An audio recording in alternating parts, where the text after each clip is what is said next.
All right. Good morning once again. You are all welcome. So, we started looking at Python or data analytics with Python. So, just a quick recap. Let me see if I can access my own notebook so that we can be on the same page, just to know what exactly we have done.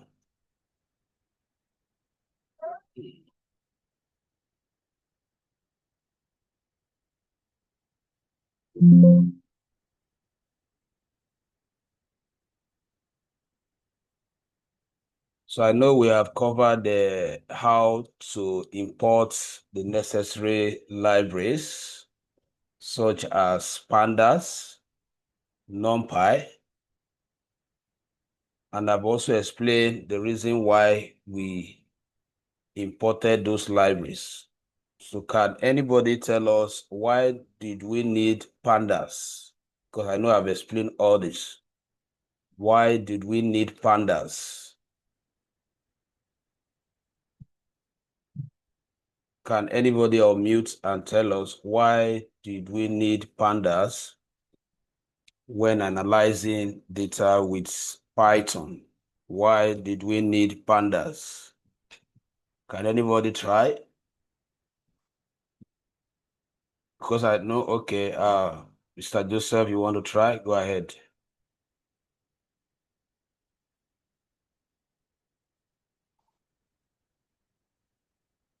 Mr. Joseph, you can try.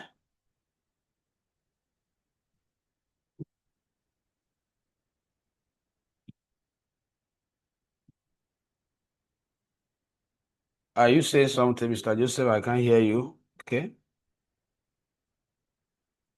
Why did we need pandas?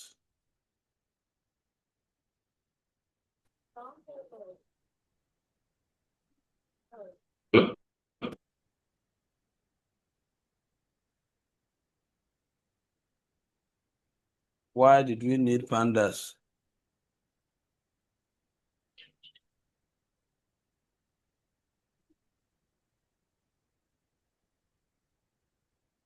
All right. So let me assume that we don't have idea. Probably Mrs. Constant has also do us what she did the other time, because you don't know. Okay. Hello, sir. Okay, Maybe I will. go ahead. Go ahead. Why did we need pandas? Hello? Why did we need pandas? Okay, because it's a powerful data structure. Okay. Pandas is a powerful data structure. I'm not sure we are correct. So we can visit our notes and peep and tell us why we need pandas. Because there is no almost any operation or any activities you engage in when using Python to analyze data that do not require pandas. That is why I wanted us to know whether we actually, even though we don't know the reason why we need other ones, you must know the reason why you need pandas. If you look at You the need Panther because of data manipulation and analysis. cost of Is data it? manipulation and analysis, that is why we need pandas.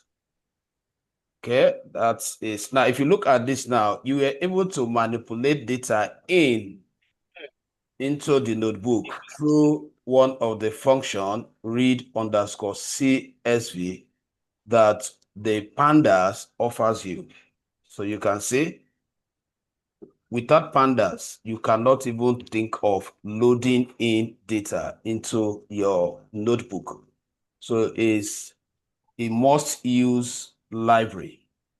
Now, since we have imported the libraries, involved, And we also imported NumPy. Remember, I told us that NumPy works alongside with Pandas.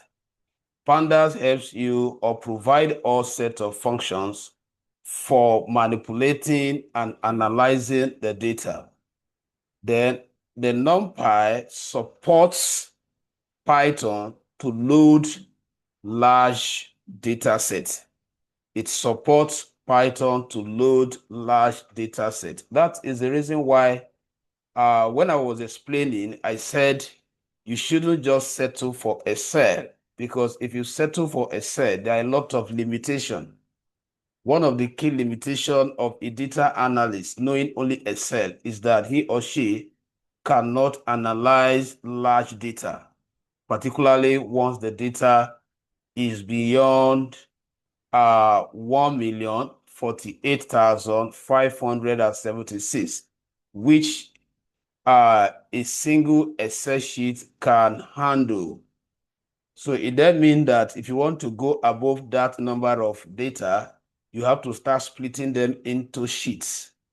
Then once they are splitted into sheets, they are no longer as one file.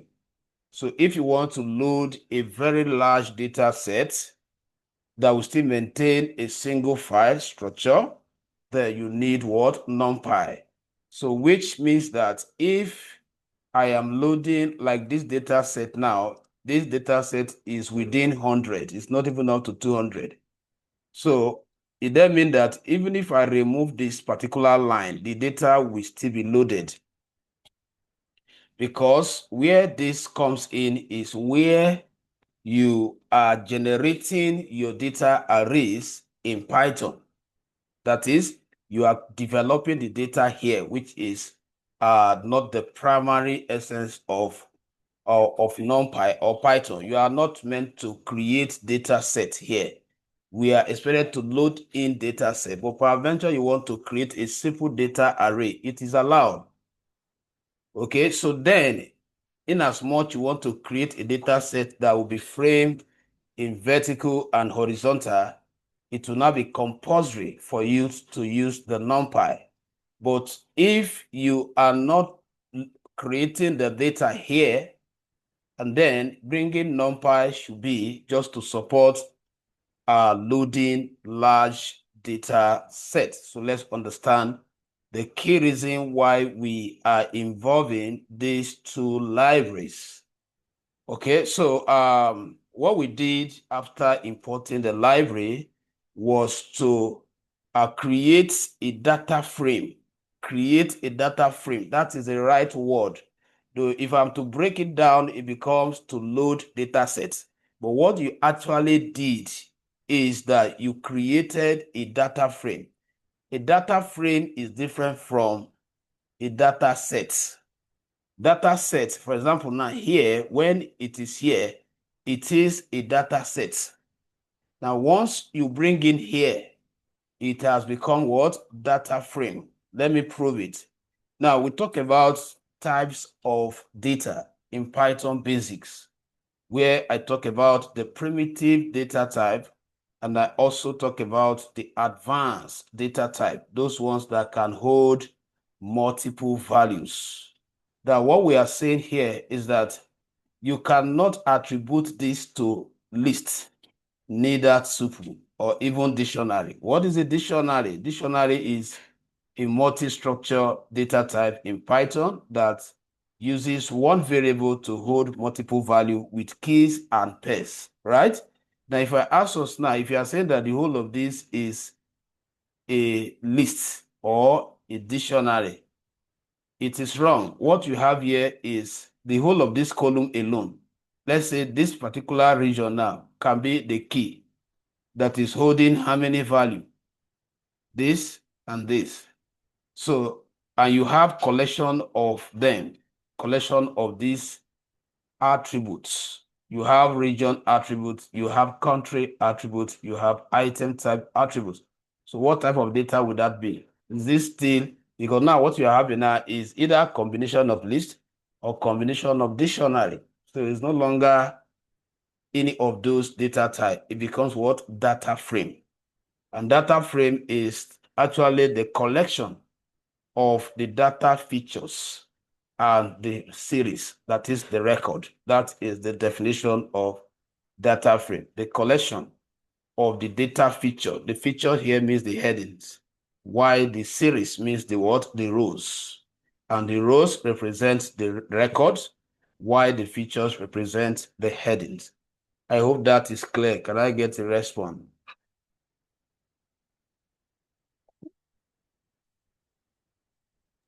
Yes, sir. All right. All right. So now that we understand that, I wanted us to understand that there are different formats. Basically, we must know how to load a CSV data set or data set into your notebook. A CSV data set is one of the most used data formats across all the data analysis tools. Come to Python. Python is more friendly with what? Reading CSV data set. If you go to Power BI, it's also more friendly with reading CSV. If you now go to SQL, SQL is also more friendly with what? This is one data format that most of the platform we use accepts easily. So that is why I wanted us to know how to load it, because when you are working tomorrow, the company will send you the data either in CSV format or Excel format majorly. So we try to understand how do we load it. Now here, this is where we created a data frame name to be what? Data DA1. This is where we consulted the library where we are fetching the function from, which is what? Read underscore CSV. And then we give the function the data set name, which we actually got from our directory folder. And then here we printed it out. You can as well put this in print function, but if you put it in print function, you are going to get a different structure of the data, which we consider not to be too professional. So for example, now so that we can understand it, if I say print, because from the way we were taught, we were asked or we were taught to always output with what? The print method. But we decided to silence the print because the framework we are working on at the moment is already initiated with Python. Remember when we were creating it, it asked us to select Python 3.0. So which means that we don't need to use the print. So once I type the data frame name, Python will understand that I want to see the content. So if I run this now, you can see how it frames it. It printed it out, but the structure is not the same. So we as data analysts discover that printing it with the print, the structure is not readable or presentable, though you are getting the actual information, but they are not arranged in a proper array. So we prefer printing our data frame without using the print command because it makes it look like the way it was displayed in Excel, which we are coming from or which we are familiar with. So that is just for that. And then here we read the same data set, if I'm not mistaken. No, different data set. This one is an Amazon sales inventory, but is in Excel format. So what we are emphasizing on is that if you want to read Excel data set, you have to change the function. So the function becomes read underscore Excel as against the other one where we use read underscore CSV. So you take note of that. So that was what we did.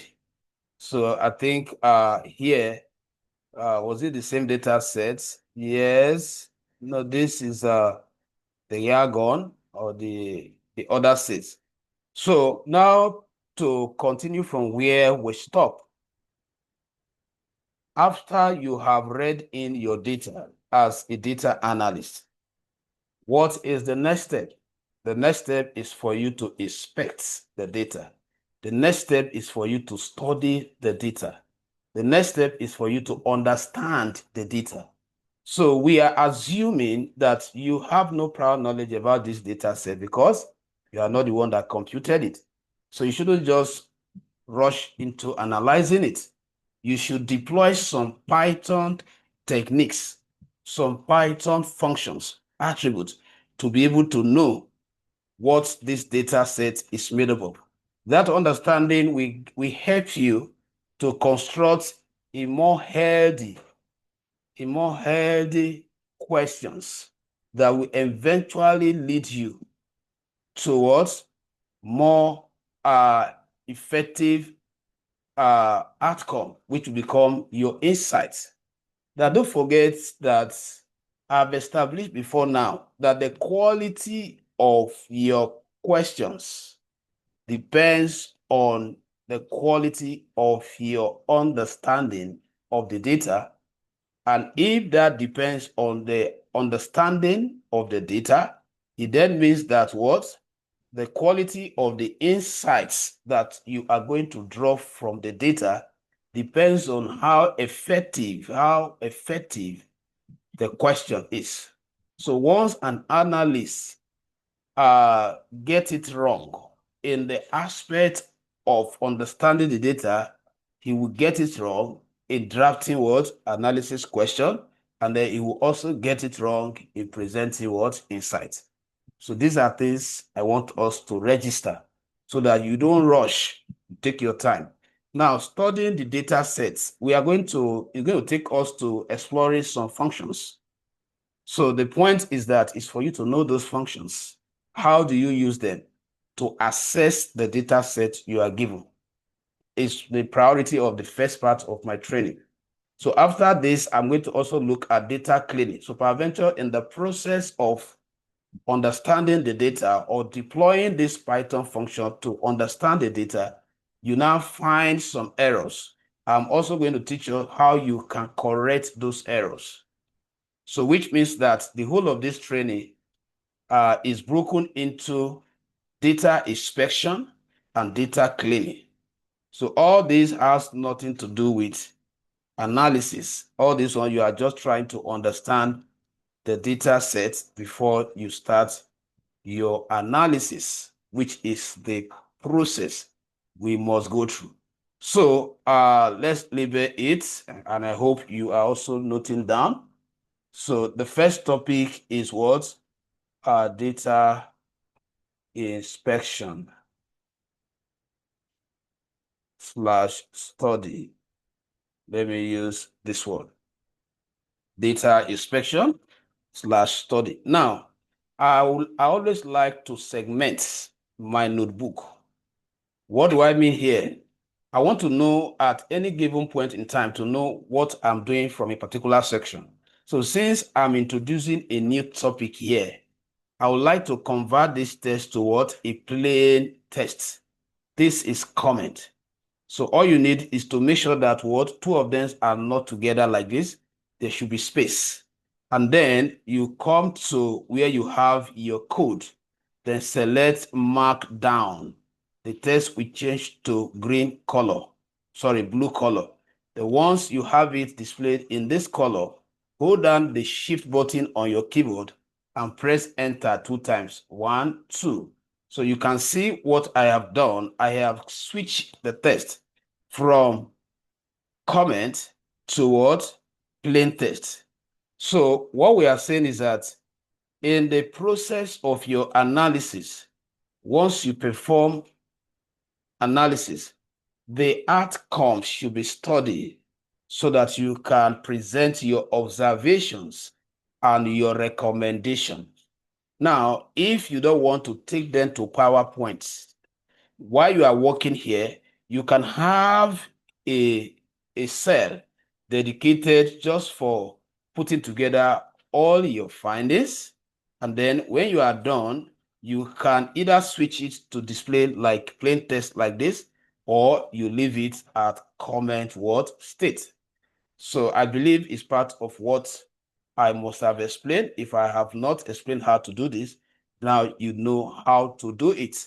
So now the next thing is, what is data inspection? What is data inspection? Hello, sir. Sorry. With you, sir. Go ahead. Okay, please, can you repeat this markdown process again? Just a little, So so that the markdown process is just for you to type the write-up like this as comment first with a hash. Then make sure that you do not allow the text to touch the hash symbol. There should be space, and then you click on where you have code, and then select what? Markdown. And then once you have it displayed in this color, you hold down the shift button on your keyboard and press enter 2 times. Is that taken now? yes. Now you can also reverse it. How do you take it back to code? Let's say you mistakenly converted a whole live code to a plain text, and you want to reverse it back to code. You click on that cell, you go back to the markdown, you select code, and that will return it to code or to comment, depending on the status it was before you switch it to that appearance. So that is just for that. Now, I wanted to define what is data inspection. What is data inspection? So data inspection is an art, or is the process of checking, studying your data to understand the components the data is made up of. Is the process of checking or understanding your data in order to know the components or the features is made up of. Is a most observed step in the field of data analytics. We must study because you are not the one that computed the data. And because this is it. Remember when I started, I mentioned that in this field, there are so many careers that can be developed from this field of data analytics. All of us are not going to be the chief words analysts. So persons will just be data entry personnel, and the job out there is looking for these people. There are some persons that the companies are looking for. Their work is just going to be imputing the value during the sales. Those ones, most time, in fact, I don't see the possibility of them working remotely. It's going to be physical because they have to be on ground. As the transactions are happening, they are documenting it. And these people, they have gone through this training. Probably they did not go deeper. So that when they are collecting the data, they are also considering that another professional data analyst is going to work on this data. So they will tend to collect it with a structure, with arrangement that will enhance the other person's job. But there are some companies as well that will just employ individuals that have not gone through this training, that do not even know what an analyst will do. So they will not collect the data in an unstructured format without considering that this data will be worked on by another person. So that kind of data will be full of errors. So that is why they shouldn't give you any data at any time. They shouldn't give you data and then the next thing you start analyzing. When you know that all these that I mentioned, they can occur. You don't know the quality of the person that collected the data. You don't know whether the data was collected by a professional analyst that will have ensured that everything is okay. So you should do just analyze. So that is the reason why there is data inspection and data cleaning. Or some instructor will just wrap everything together as what? Data cleaning. But I splitted mine into what? Data inspection and data cleaning. So there's a way I want to explain some functions and group them under what functions you need or you deploy when you want to know about the data. And then there are functions you deploy when the emphasis is not on knowing the data, it's now on you have discovered some errors and you want to clear them up. So we are going to take them one after the other. So the very first one I want to explain to us is the first task under this. So I think I should use example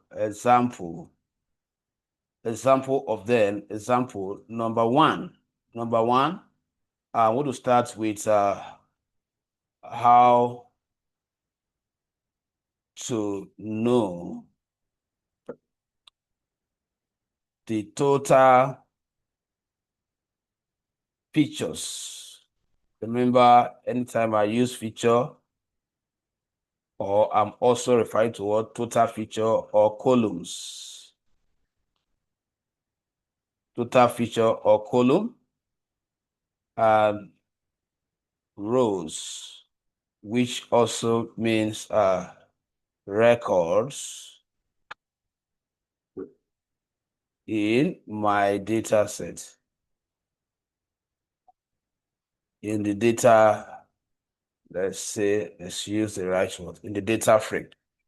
So that is the first task. Like this data now, I can pick any of them. Let's say data one. I want to know how many features are there. What are features? This header, invoice, ID 1, branch 2. I don't want to count manually. I'm using an AI tool. Why should I be counting manually? All I need to do is to know the function to get it done within a second. So the function we are to use here, let me recommend using .shape. This is the attributes you are going to use using .shape.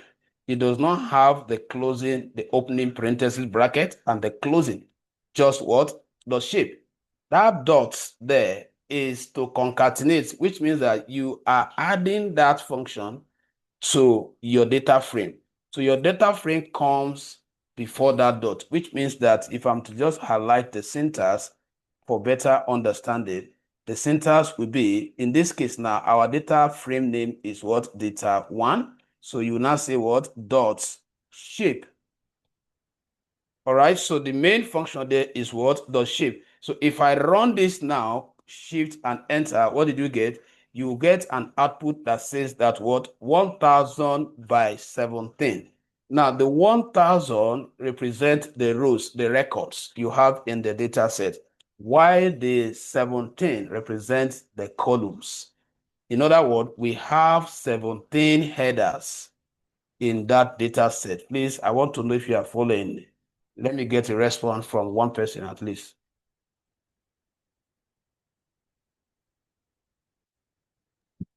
I'm following you, Yes. sir. All right, so that is one question. So you can see, if you don't know this, what you will have been doing is you is not counting invoice ID 1, branch 2, city 3. That is wasting of time. You are not an expert. Now, I want to take it further. Now. Now that we have even know the total number, now look at it here. This actually gives us an idea of our data frame. What is data frame? Data frame, like apart from the definition I gave you the other time, data frame can be seen as what? Measuring the width and the height of your data set. And what do we use to measure the width of our data set? We use the headers. The number of headers determine how long, how the width, the data set, the length.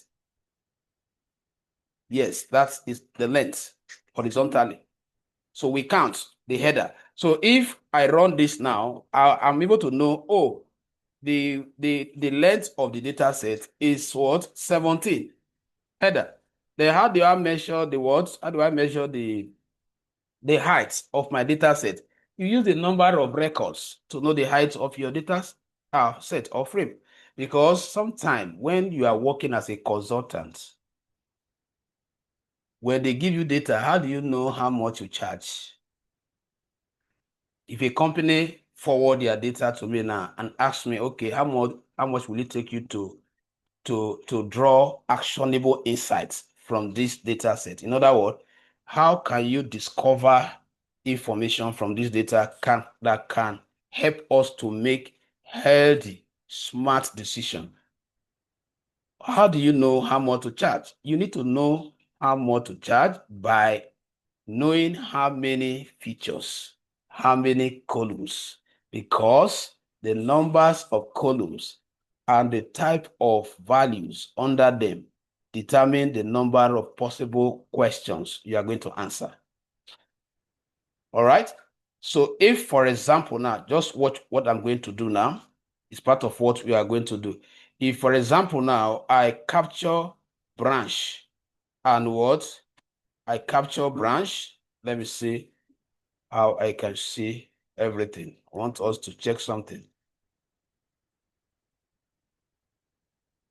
For example, now, if I capture branch and gross income, that is from the whole of the data set now, I want to create a sub data set. In other words, I have realized that my analysis should only focus on branches and gross income. And looking at the entire data set is a little bit distracting. My attention is divided. So I was okay, let me call out the gross income and the words, the branches out as a different data set. So I'm going somewhere. I just want to explain something. So I will just come here. So whenever your course of times out like this, you have to go and click on one of the artist set and then come back here. So for example, I just want to use it to practicalize why you should learn what I want to show you now. Now, create a sub data frame from data one. Right now, I will say data one, square bracket. Then I'm taking branch. The way it is in the data set is case sensitive. So if I put comma here, after this one, I'll just separate with comma and then string. I'm bringing in gross income. So I don't think I can. Okay, let me just take it from here. Highlight it, Control C to copy it to avoid typographical error. So you can see that now I'm trying to click here and it's not connecting. So when you have this kind of issue, it means that the cell have time out. So you just click on any one to bring it to active, and then you go back and press Ctrl V. So if I run this code now, check what happened. Automatically, I have been able to pick all the values under gross income and all the values under what? Branch. And this will now form. This is not in any data frame. This is just a displayed result. So I cannot reference it as I continue with my analysis. So what I do is that I'll take the whole of it and store it as what? Data one underscore sub data. So I will now put equals to, which means that now the outcome, I am capturing the outcome and I am keying it in a different word data frame, which means that what? It becomes a data frame on its own in this particular word notebook. And for me to see it after saving it in a valid variable, I have to what? Call that data object. And to call that data object, I want to show us a technique. Now, where you have a very long word to describe your data frame, like data one underscore sub. Imagine you want to type that before you can see those values again. It's wasting of time. As an expert, just type the first two keywords, DA, like this. And then if you check your keyboard, you will see a button written TAB tab. Press it once, press it again. It will bring out the list of words that has that keyword. Then just press enter. That automatically saves you from typing it. So if I run it now I have it saved in a valid data frame. Now, this is where I am going now. This is what actually led to this, is the next thing we want to look at. So let's assume that are still under data inspection now. What we did here is to know how many of them. Now, we want to call only those header out, so that if I am to run, so that I can understand the headers, so that if I'm to create a sub data like this, I've already know the header that exists. So if I don't want to be going there to copy, I can say, okay, I want to capture this and this because I have already listed out the header. So what we are saying is that, you see, this whole data set comprises of these headers. All these headers, we want to display them only without displaying the what? The data arrays. That is what? Without the record. So that is another inspection technique. That is, you are still studying. You have not done any analysis. You are trying to understand, oh, the first time it's displayed the total number. Now I want to see them so that I can count and see whether they are exactly 17. I want to see them. So that will take us to the next technique, which is what? How to capture or to display only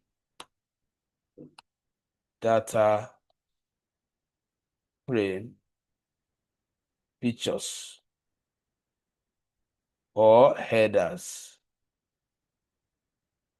That is the next data inspection technique. Now, the syntax is going to be, so here we are using another function, which is called dot columns. So which means that your data set name comes before what? That dot. So it will now be data one dot columns. Columns like this. It doesn't have the parenthesis bracket. Then if I run it now, you see it automatically what? Brought out only the words, the headers from the data frame specified. Please, I want to know if we are following. Let me get a response, at least from one person.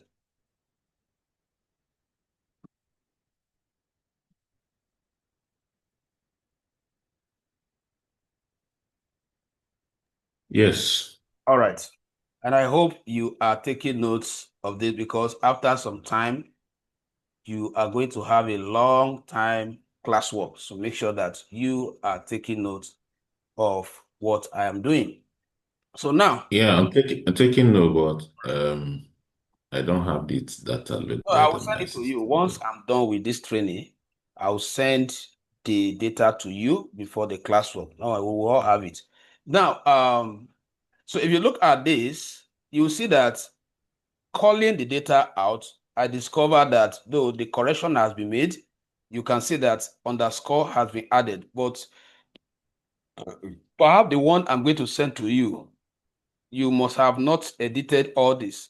You have not added underscore. Python will throw an error. Good. Like here now, product line, this space, Python does not tolerate it. Where you are having your header explained with two words. Like here, you need to correct it. So anywhere you have space where you are using two words, you need to what? Merge the gap. Either you merge them together, or you use either hyphen or you use underscore to separate them. So that is cleaning, because at that point, you have started touching the data. You have started reprocessing. You have started implementing some changes. That is cleaning. Because cleaning is that once you change anything from the data set the way it was handed over to you, what you are doing is called what? Cleaning. When you start bringing out pattern, trend, insight, it becomes analysis. So now that I've been able to call out this, I'll take care of that cleaning aspect when I start talking about cleaning. But what we are dealing with right now is just what? Inspection. How do we know what and what the data set we are given is made up of? So the next data inspection technique is how to check total information about your data frame. Now, this one will actually give us the information we have gotten so far with dot shape and dot columns. But this one seems to be more elaborate. Okay, this one will summarize almost every detail about that data. It will give you a clear view of what the data set is all about, instead of going through these ones that we have done, which have not still disputed. So the function we are going to use is using .info, Now here, bracket is coming. You see, the other ones we are applying, we are not adding bracket. But this one, you have to add brackets. Now, what is the syntax? The syntax will be, the syntax will be the name of the data set. Let's say data1 dot the info dot info, and then you add the bracket. So if I run it, if I run this, you see that what it summarizes the entire data. So there are a lot of messages that I can get from this. In fact, as an expert, I don't need to run dot column. I don't need to run dot shape. Running just info gives me those information. Let's break it down. Now, class is telling you that what type of data. Remember when we were learning pure Python, we were using what? Type function to know the type of data or variable, where we were having a string, that is str, integer, if you still remember. Now, this is telling you that what? This particular information that is being analyzed here is data frame. That is why I told us that once you store a data from your directory in a variable here, it becomes what? Data frame. Is no longer your data set. Now, and then range index is telling us what? The serial number, to know the total number. So this is where I'm going to know the total number of record. 1,000 entries, ranging from what? Index 0. Remember that in programming, the first value is at what? Index what? 0. So which means that you are saying 0 to 99, meaning that what? 1 to what? 1,000. Now, here, data columns. So here, this is where it's listing out the total number. This is what you got through what? The shape. Data columns, you can see that what? We have 17 of them. All right? Now, and it went further to list out those headers for you. That is what dot column does. So that's why I said if you run this, once you know how to interpret it, you can actually get all those variables. So there's no point of you running those other ones. So now the next thing is, now there's another key information that we need to take note of here.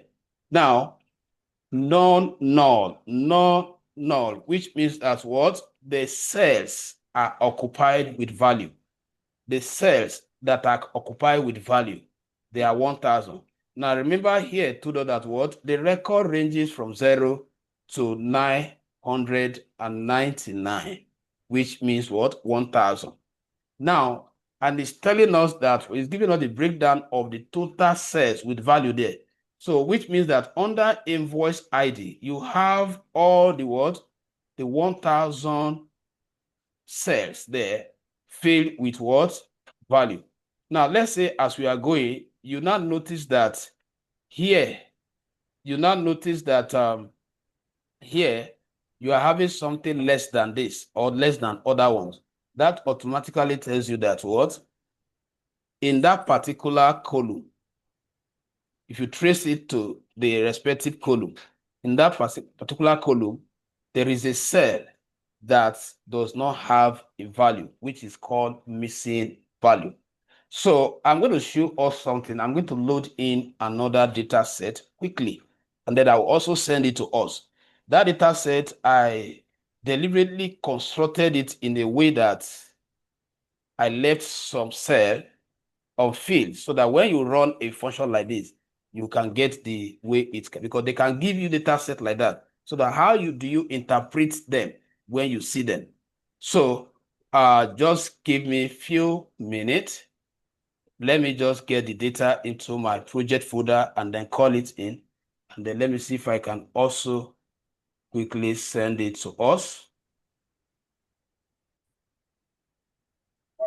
So let's proceed. Let's proceed. So now, Sorry, excuse me, sir.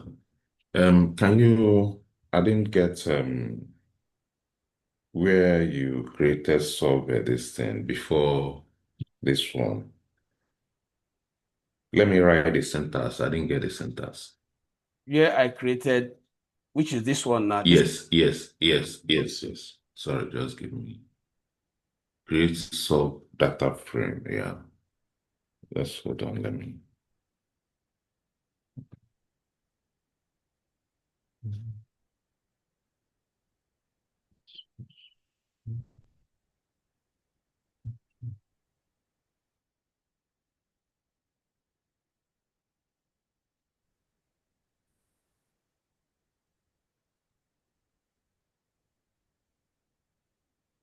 Can I proceed now? Just a minute.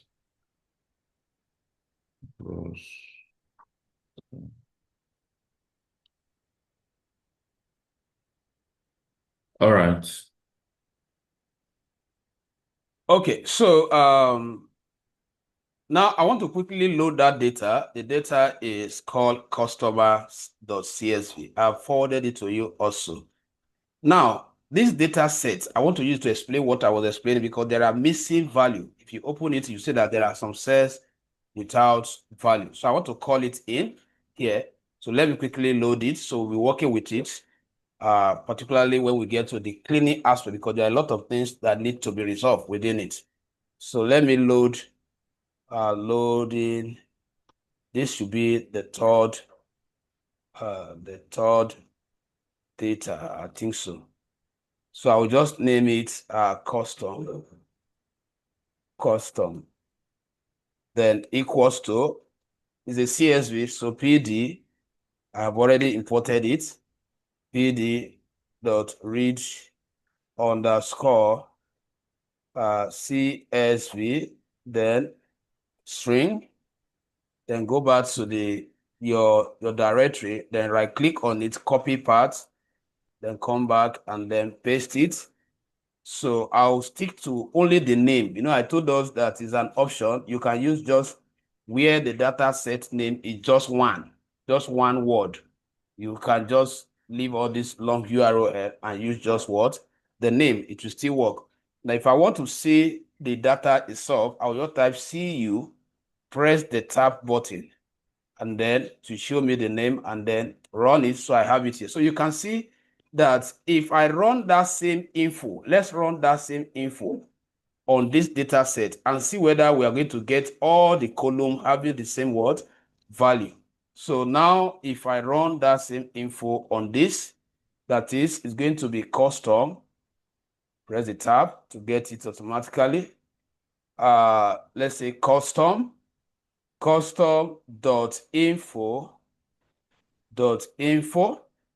So if I run it, you see that what you have here, this was exactly what I was trying to explain to us. You can see that under what? None counts. Here you have 8, here you have 6, which means that there are 2 cells in that column H without what? That are empty. That is what it means. Then here 5, which means that there are 3 cells in that column, what? Followers without what? Value. Then if you want to check it, let's check it together from Python here. If you want to read the data set, just double click on it. This is data, just double click on it here. It will open it for you to see. Let's check, you can see it here. So you can see that here under age, let's go to age, here is age. Just count 1, 2, 2 values are missing. Under follower, you count 1, 2, 3. So that is what you are getting here. That is what you are getting here. You can see that what the number of cells or the values are not the same, unlike when it was the other data where we have 1,000 or true, which means that as a data analyst, once I see the same value across all the column, it tells me that all the cells in each of those columns are filled with number. So I'm going to go for 10 minutes break, and that is going to be your classwork. So by the time I return, I expect that you have performed everything. Now you have the two data sets. I've forwarded the data. You have access, at least you must have given me what I have on my screen, which means that you must have performed all the inspection tasks. I hope that is clear. So if there's any part you have not written, you have to write it now, because I will stay on someone's screen while that is going on. So this is where we started the inspection from. I believe you were writing as the class was going on. So can we start that now?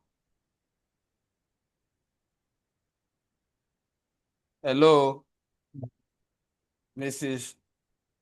Onyikosi. Hope you heard what I said.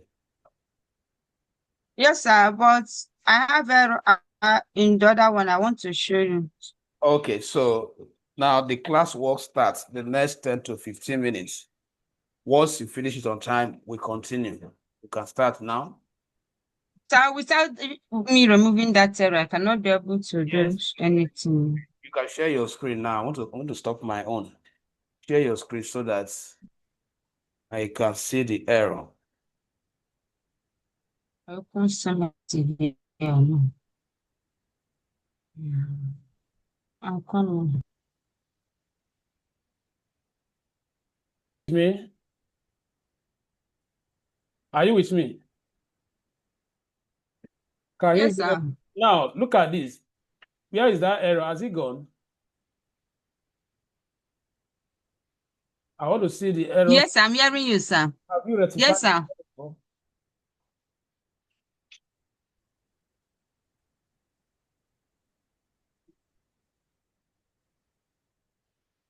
I am asking if you have rectified the error, because I can't see it on the screen again.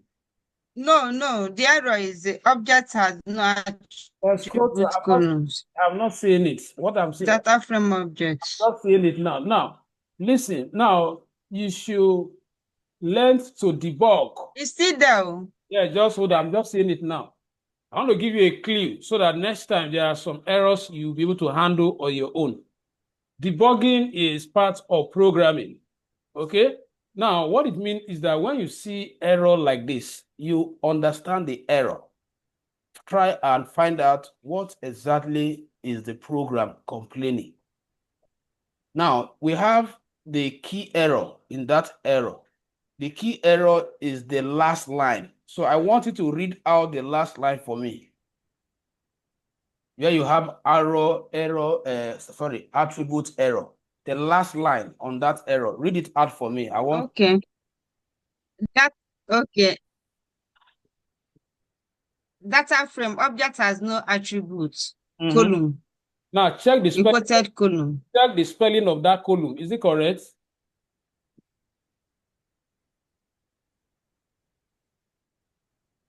Is it correct?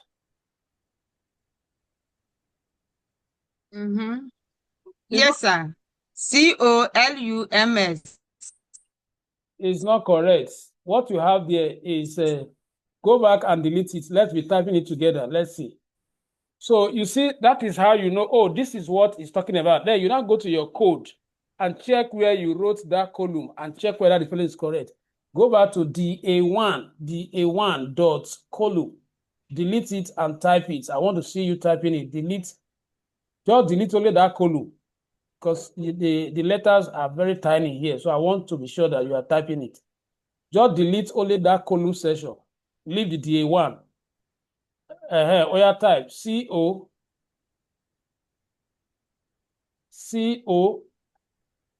Okay. CO.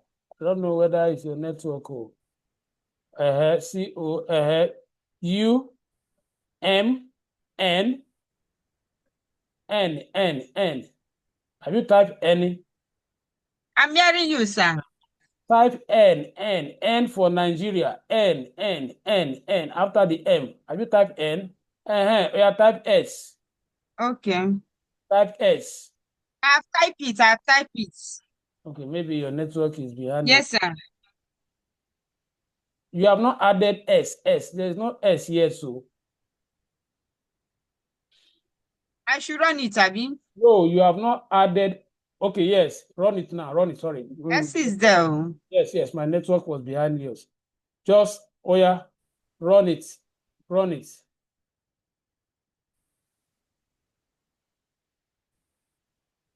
Are you still having the error?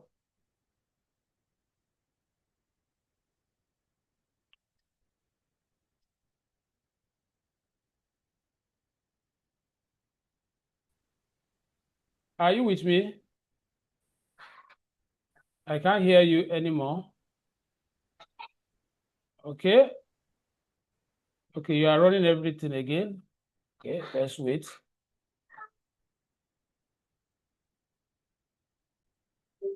Were you hearing me before? I believe the error should have gone by now.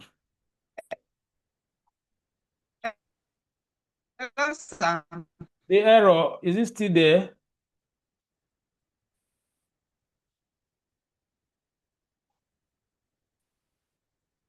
Is the error still there? Mr. Joseph, can you hear me? Let me know whether the network issue is from my side or from my side.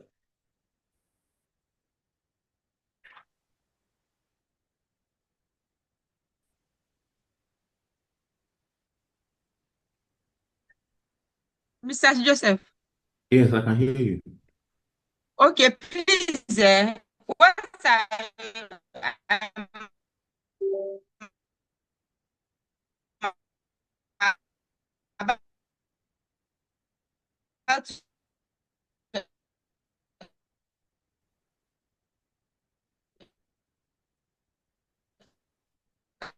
I don't know. I cannot hear how your voice is breaking.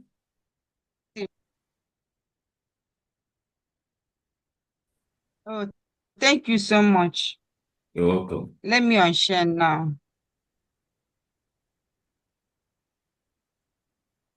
Can you hear me? Yes. Guys, they already started out. Okay, so let me see. So what did you do? Hope that is the error, what you were trying to rectify. Well, after running it, did you still get that error? Let me share again. Share again. No, sir. Okay, let's Take a look of it. look at it. Okay, so now what do you think was the error? The wrong spelling. Good. And you can see that last line where the Python highlighted it that this is the problem. So next time, when you see error like that, because the error can scare you, leave all those plenty code. Go to the last line and check what Python is pointing at. That is how you can debug, you can develop your debugging. It's part of the skills we need to learn in programming. Ability to find out where the error is and how to, resolve it. So it's good. Well, at least you noted that one. Whenever you have that kind of issue, you should pay attention to the key error. All right. So continue with the classwork. Are we done with the classwork so that I can proceed? Mr. Joseph, are you done with yours? No, I'm just trying to load the data. All right. So let me still hold on. So continue. Mrs. Oyukosi, make sure that you also do the same. So I'm waiting. All right, so we still have a few of this data inspection. Remember that we are still on exploring Python functions for checking our data to know what the data we are given to analyze is made up of before we proceed with our analysis. So we have tried for the shape, which help us to know the total number of records, the headers in the data set. Then we also ran a column, which help us to fetch out only the columns in our data set so that we can focus on them and know, okay, in this data set, there is gross income.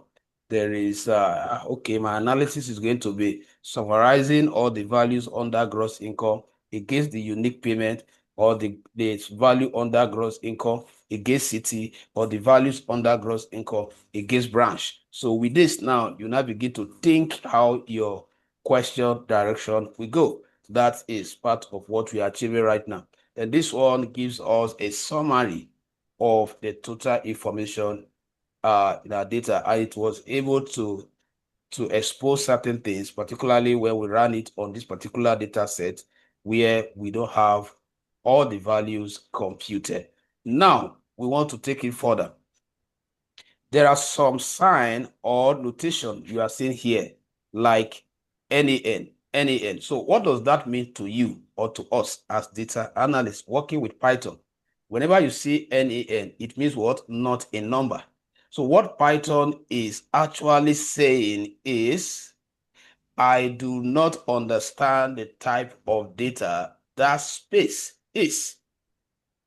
It is not a number, because it is only number that does not require what? The quotation, which we normally use to acknowledge the string. So it is not string, and it is not a number.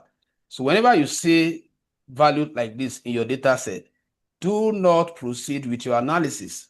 Very dangerous. For example, if you come to the function where we are going to be adding all this, let's say the company wants to know the total income. They want to add up all these values. Okay, let me use this place where we have the missing value. You want to add everything here. The Python will add this 0 and add this 12. When it gets here, it will throw an error that there's a value there that I do not understand what it is. So you take care of that. That will be under what? Data cleaning, like I told us. But right now, I'm still focusing on check it. Now, it could be a very large data set, not like this one that you just 1 to 8. And you are able to know, oh, there are 2. Whatever if the data is up to like 1 million or 2 million, or even as the case may be, how will you be able to, like here now, when we run this data, you see that at some point, some of them are what? Wrapped. So which means that this is not the whole data you are seeing. You are not seeing the whole data here. Some of them are folded because the notebook cannot display beyond certain number of record. So that's why we are having some of them wrapped under. So you shouldn't say that, but at least at the end, it will tell you that what? Everything you ought to see will be this. And out of that, some of them are skipped.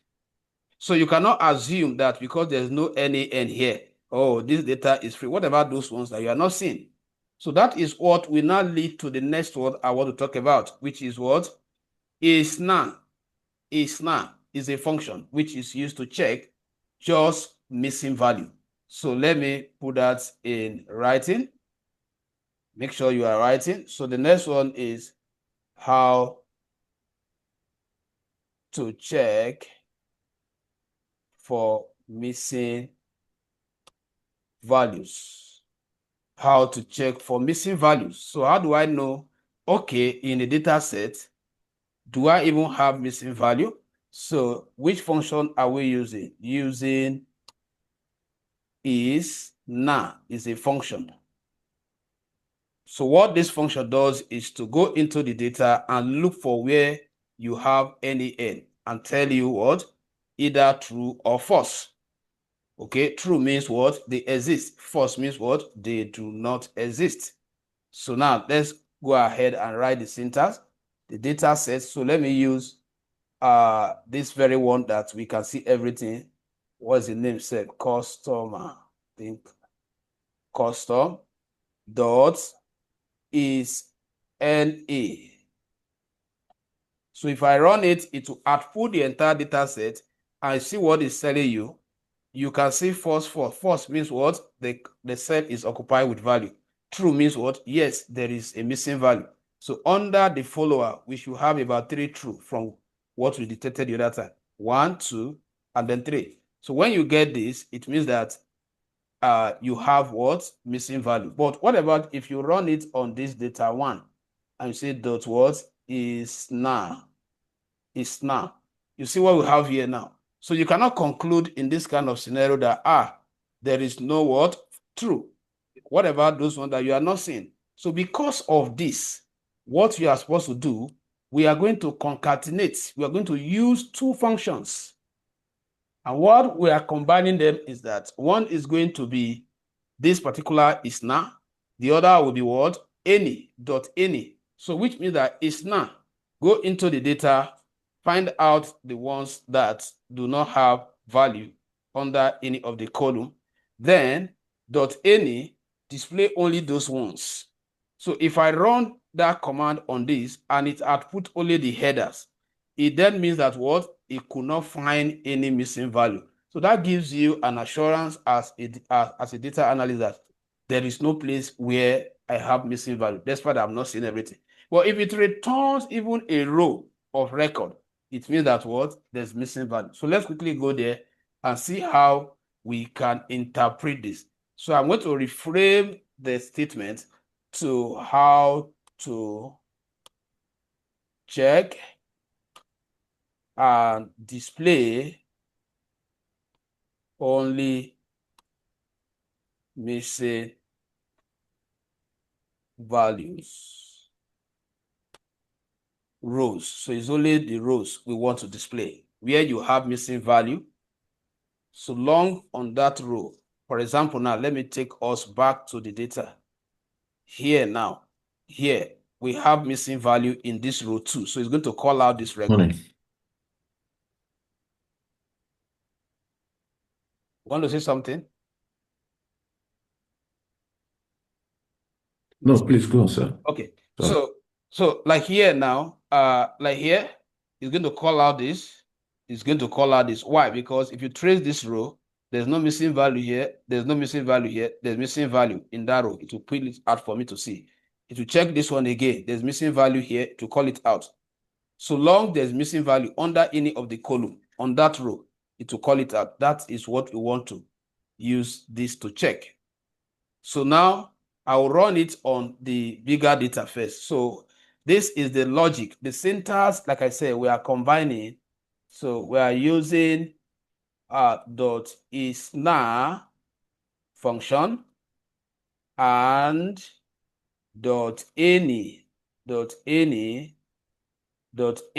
function, and then we will say as is equals to 1 because we want to scan across the row. That is when we put the as is equals to 1.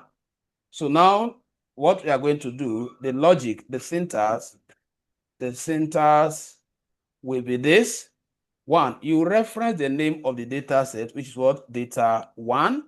Then you are saying that from data 1, because you don't want to call everything, you have certain data you want to select. All right, so you say from data 1, select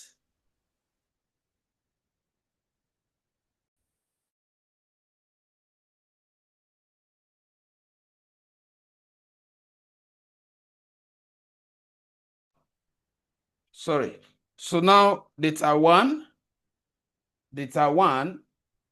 this square bracket means what? You want to select. That is the meaning of it. That is from data 1, select, because we want to pick out some. From data 1, select. That inside that bracket, you have to reference the data set again.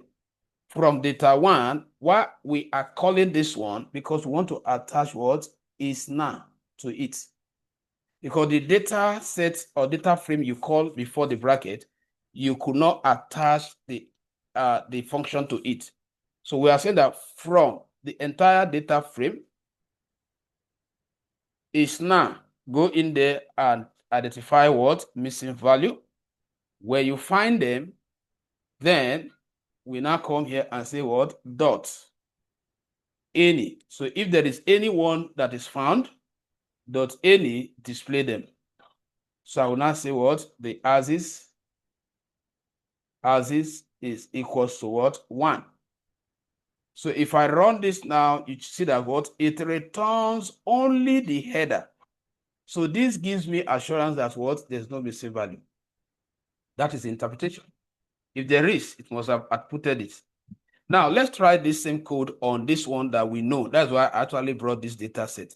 Because if I don't have a data like this, the day they will give you data sets that will have missing number, you will not be able to know.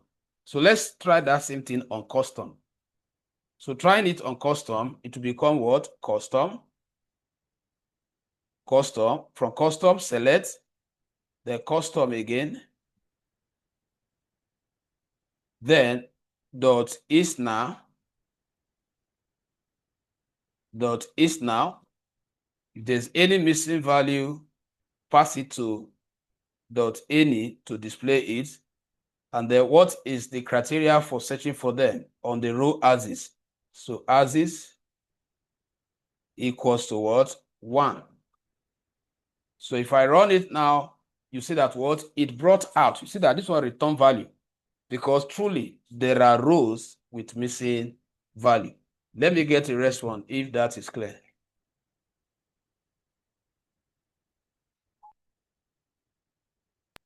Yes, clear.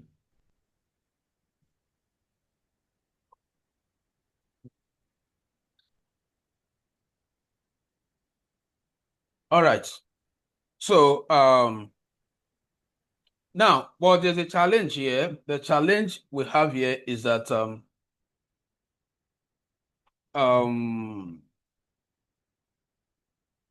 I just want to see if I can.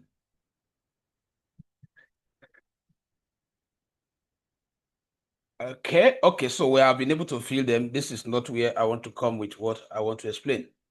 Now, now we have discovered that what there are missing value. Remember that we are just checking. We have not started data cleaning.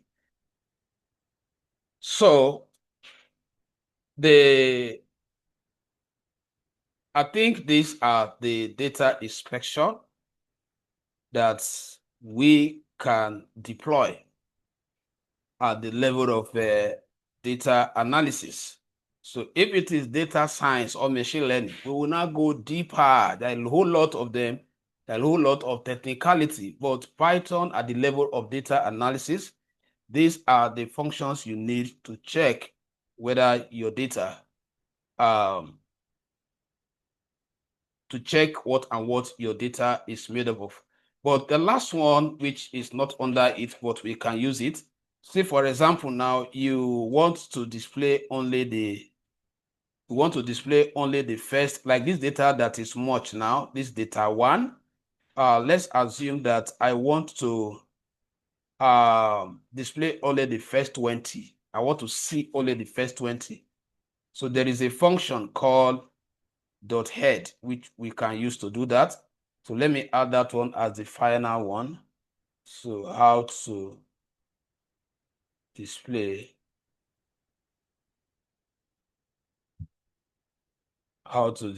first. I'm just using this as an example, first 20 records.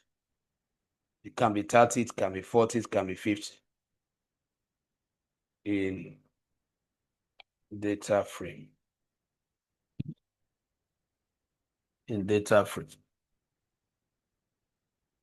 So now,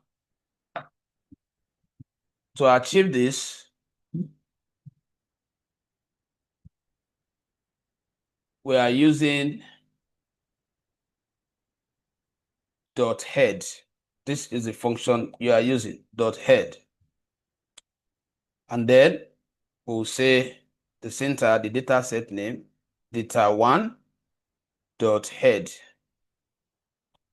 So if you run it without putting any value inside the parentheses bracket, it will display only the first 5, starting with 0. 0 is 1, 2, 3. So to give you what? The first, that should be the first 5. That's what you get. So if I want to, like the question says, the first 20 is what we want to see. So I'll put 20 inside here. And then run it again. And then you see that what? You have 0 to 19, which is what? The same thing as the 20. So this is, so I'm going to give us another 5 to 6 minutes. So what you would do, in fact, let me give us 7 minutes so that will end by 8 a.m. So 7 minutes, what you have to do, for those of us that have not completed what we are doing in the first class work, you can continue and then try and see if you can get to where I stopped. So when I come back, we are going into data cleaning properly, data cleaning. So now that we have executed so many logic on how to understand our data, we will now look at, okay, because while we were doing that, like I told you before, the process of understanding your data, you might find error. That is what will lead to whether there should be cleaning or not. So we discover, particularly on this data set, that there are a lot of things to clean up here. So we need to remove what? This NaN.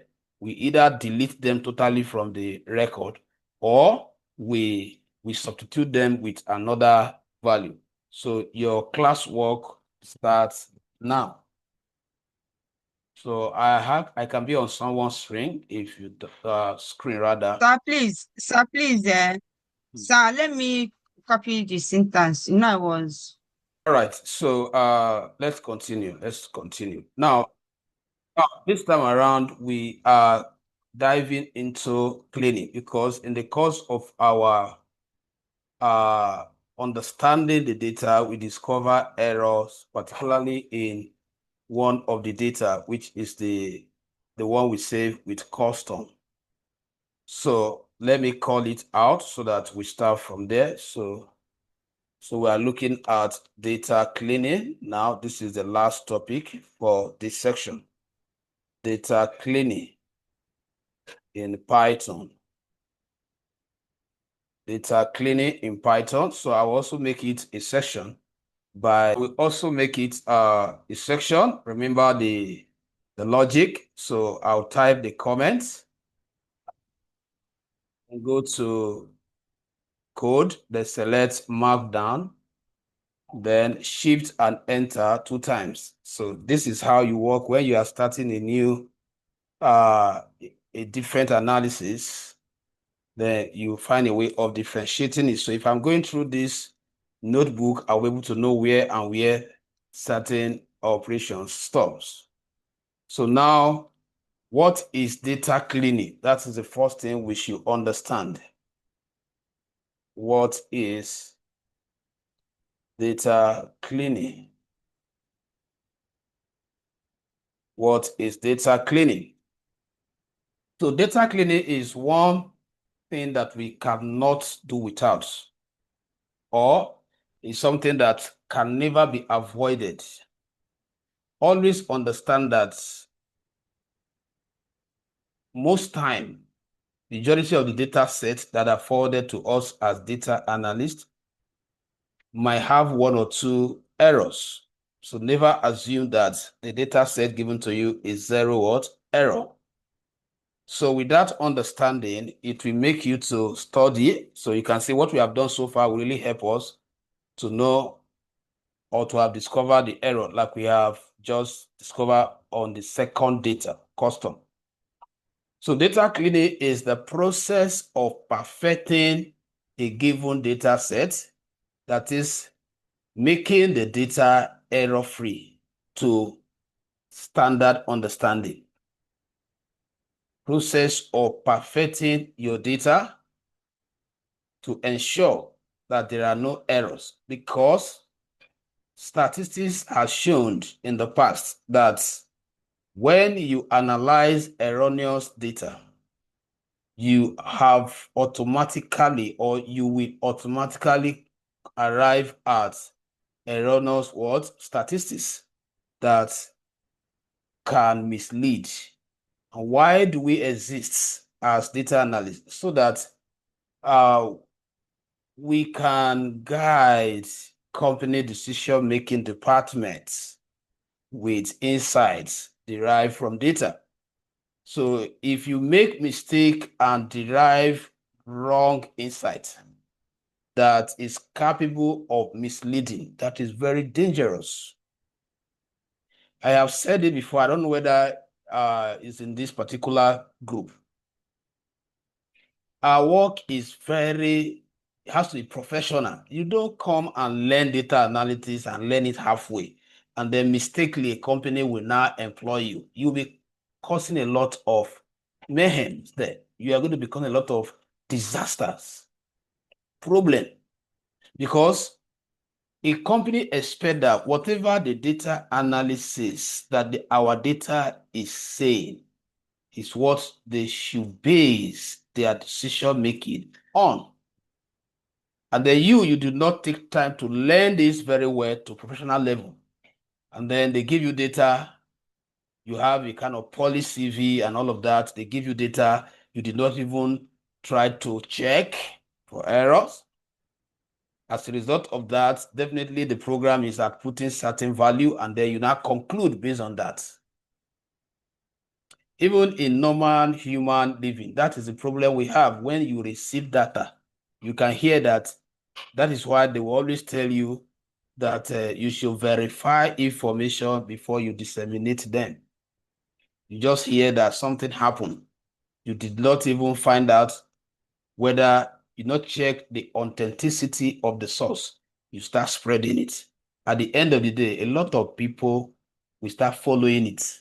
Those people, before you retrace your step, the damage has already been caused. So it's the same thing with data sets. When you are given data set, study it, understand it, and then when you find error, then you adjust those errors.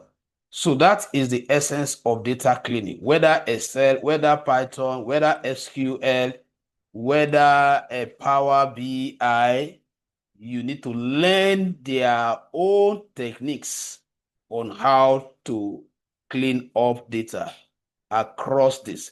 These data cleaning techniques we are learning right now in Python, they are different from if we are in Excel. The one of Excel, they are also different from if we are in Python. The one of Python is also different from when we are in Power BI. So this is how, for those of us that I know that this particular class, after this, we are concluding it with what is that? VBA. So which means that we are not going to Power BI and the rest, but I'm just saying it that even across those other tools, you need to know how to clean up your data. So to start with, what is the first task I want to specify, or we want to go into? From that data set, let's call out the custom data set so that you can see the essence of what I want to do. Now, if you look at this data set that we just called out, there are headers. There are headers with single word attribute. Number one, name is one word. Age is one word. Followers is one word. Income is one word. Now, when you get to this, sign up, date, the space between sign and up, the space between up and date, Python will have issue with it when you start your analysis. Python will be asking, what is that space? What type of data is that space? Is it a number? Is it a string? Is it a boolean? Does it know? So to apprehend this before you start your analysis, you clean it up.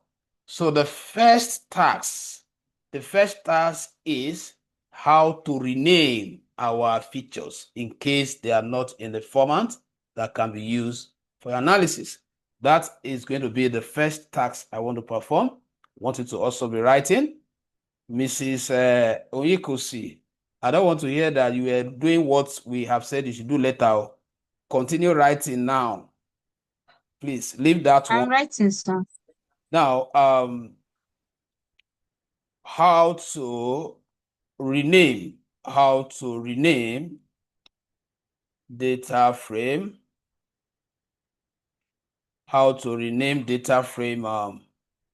features. I'm trying to use the more professional terms.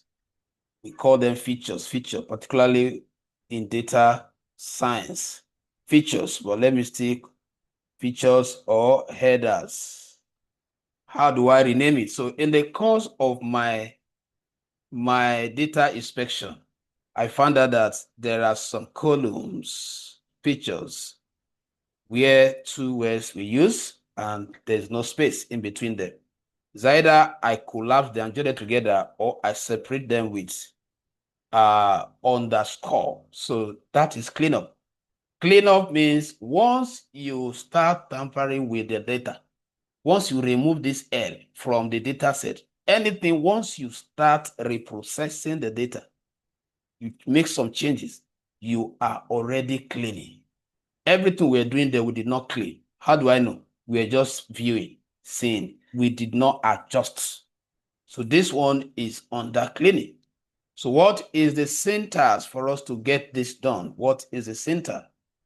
So the syntax is you capture the name of the data set, which is what? Custom. First, then you concatenate, which means what? Dots, with the rename function. So there is a function called what? Rename. So being a function, it carry what? Parentheses, what? Bracket. Now, what do you want to rename? You have to call the attributes in Python that recognizes headers. So you say what? Columns. And then you put equals to. Now, we want to capture the header as Python dictionary. When we're learning dictionary, I told us that dictionary is a key value pairs data type. Key value pair data type. So which means that Anna also asks us to understand the brackets, which was what? These brackets, if you have not forgotten. Now, inside this bracket, I will now supply the old feature and then the new. Supply the old feature as the dictionary key. Then supply the new feature as the dictionary value. Please, can I get a response if you understand that breakdown? At least from one person. Yes. Okay. So what is the dictionary format? The features are string. So I will say what? String. The one I am bringing, which is the old one I want to adjust, is this one. I want to start from here because that's where I have two words. And then paste it in here. That is the first one. That is the old feature, existing feature that I want to adjust. Now, the dictionary syntax then was after the key, you put what? Column. If you still put column like this, and then you bring in another string, then you paste that same old header. Then you now come here and close the gap, add underscore. Then here, close it, add underscore. Or you merge them together. So this is one. So I've just edited one of the words, the header. So I will insert a comma. I hope my voice is still stable. Insert the comma to show that you want to call another one. So I will start with string as well, and then capture what? Education level. That is the next. Control C, and then put it here as your old word. Sorry. Put it here as your old, the one you want to adjust. Then you come outside, then column, then another string, paste it there, then close the gap, or you add underscore. All right. So now, after this, in some notebook, this is enough to implement the changes. But in case this only could not do it, you now come outside the list, sorry, the Python what? Bracket. Then you put a comma, you now tell Python that what? In place of those one, in place equals to what? True. The true, the T should be capital letter. In place. So what I'm saying is that there are some Anaconda or notebook that you install that may have an update to fix this itself. If it doesn't, you apply it. Now, what it means is that what? You are giving a permission that what? It should go ahead and what? Replace. In the place of those old one, it should replace them with what? The new one. So now to run it, I'll run it. Once it does not output error, it means that what? It is accepted. So what you have actually done is updating. You have updated that data, that custom.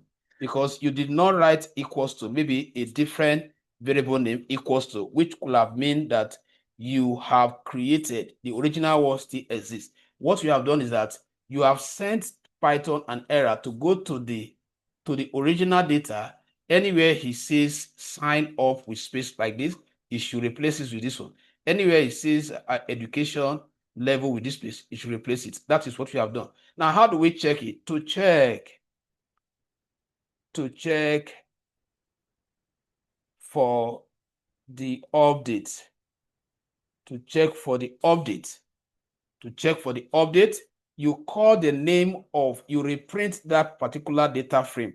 That is, if I call custom here, and if I call custom and run it, as you check, you can see that what the adjustment has been made, because right now I'm no longer seeing the one with space. All the places, the headers that I capture to change the to restructure the header, I have been able to to implement it. Now, it's not only changing, it could be that you want to change the description totally. So instead of using sign up, you can say want to use date. Instead of using educational level, you want to use a qualification. So you can actually change the header totally. It's not just adjusting it. So depending on what you want to do. So I hope that is clear before I proceed, please. Can I get a response? Yes. All right. Sorry. The true, must it be equal to true? Must it be capital letter? The T. It's a must. It's a must, because that is how it is stored in Python. Because we are calling all this from the library. So they store it with capital letters. So you cannot go and use small letters. You're not going to find it from the bucket. Okay. Is that the only question? Mrs. Oyukosi, hope you are following.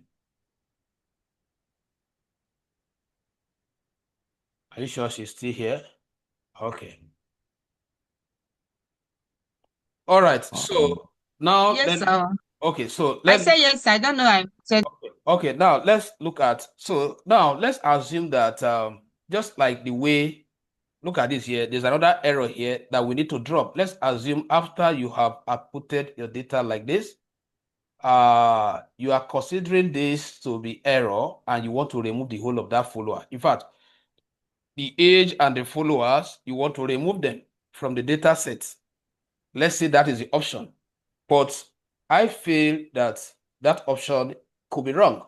But let's assume you are given permission, or you have concluded that other analysis you are going to do, the values under age and follower will make no sense. So there's no point of me having them with their missing value. Let me clear them up. Let's say, based on the data set you are given, you have come to that conclusion.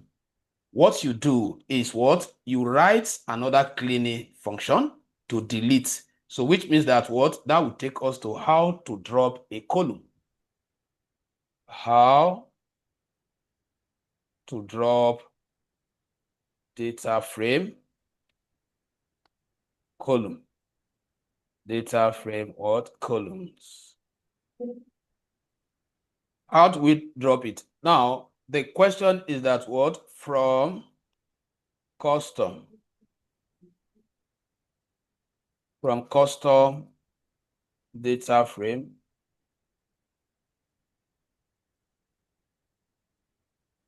Drop or delete.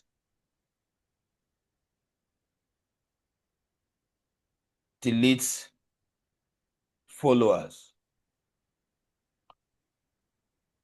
Let's say we want to drop it. So if I may just call out that followers so that we know why we are deleting it as a way of learning a technique at the same time.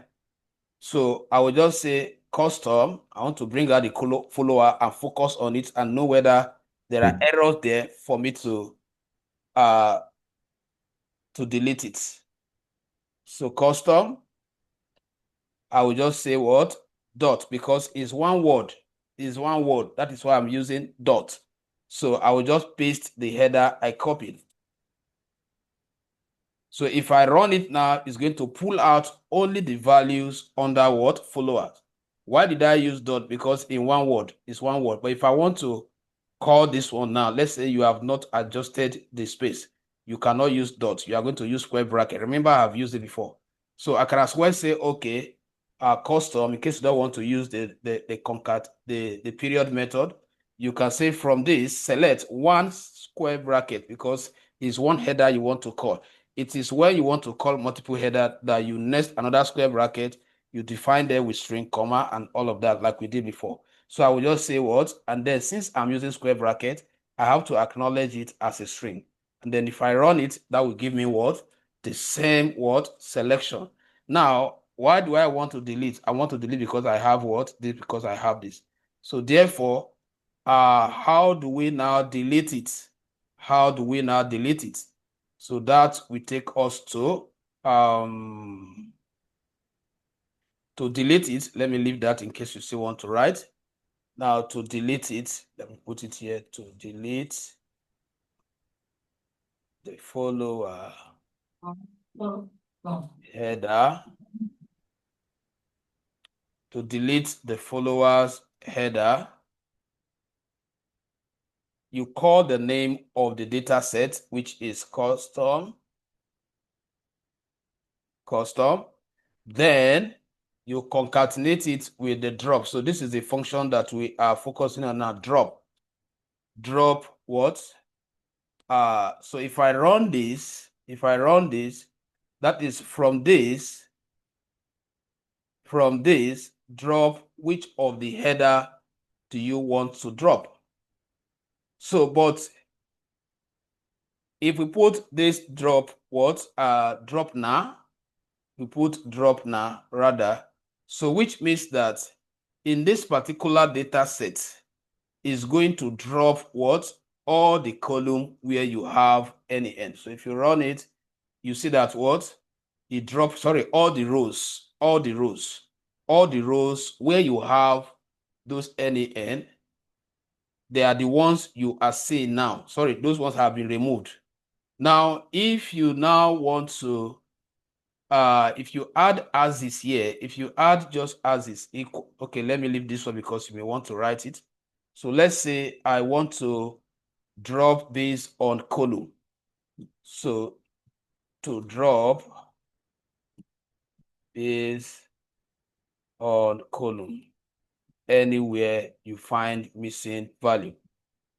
To drop based on column anywhere you have missing value. So it's going to be the name of the data set, then dot drop now, and then the bracket, then you put as is equals to 1, as is equals to 1, as is equals to 1. So if we run this, you see what happened? So it has automatically removed the H column where we have some missing value, and also the followers where we have some missing value. I hope that is clear. So if we run it like this, so what happened is that, let me give us 5 minutes to perform some of these things so it doesn't get too much. 5 minutes. So you know where you stop. I believe you are writing. So just run, particularly the last one, try and confirm it. And the other one where we pull out only rows with missing value. So your 5 minutes class work starts now. Listen.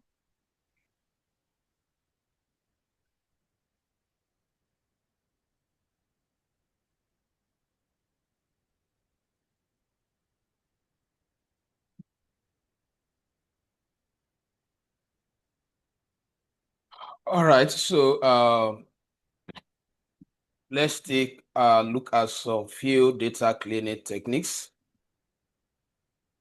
So that is how to drop where you have missing or to drop columns where you have missing values.